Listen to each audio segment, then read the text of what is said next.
একটা প্রশ্ন সবসময় আমাকে তাড়া করে বেড়ায়, সে কেন আমার হলো না। না, আমি তাকে কখনোই অভিযোগ করিনি কেন আমাকে ছেড়ে গেলে। আমার সব অভিযোগ এবং প্রশ্ন এখানে ছিল, কেন হলো না আমার। আজ মনে হলো সব অভিযোগ যেন ভিত্তিহীন। হ্যাঁ, সেই ঠিক ছিল। চলে যাওয়াটা সত্যিই খুব স্বাভাবিক ছিল। সারা জীবন থেকে যাওয়ার মতো কোনো বিশেষত্বই আমার মাঝে কখনোই ছিল না।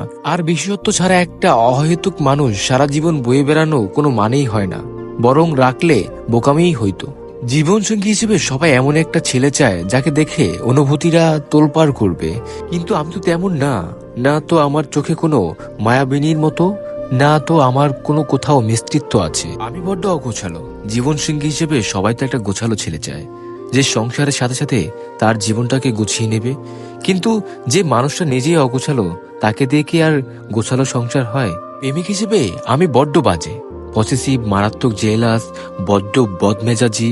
জীবনসঙ্গী হতে হবে শান্ত, ম্যাচিওর। সেখানে আমি যে বড্ড বেমানান। জীবনসঙ্গী তো সেই হয় যাকে পলকে দেখায় মন বলে জামাই হিসেবে আমি এগিয়ে যাই। আমি তো সেই ছেলে নয়।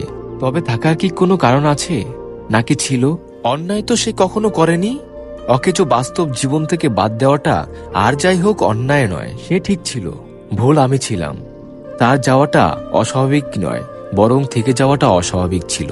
আমি সেই ছেলে নয় যাকে দেখলেই বিয়ের স্বপ্ন জাগে। না, আমি হাজবেন্ড মেন্টালিটির না, আর না তো পারফেক্ট জীবন সঙ্গী।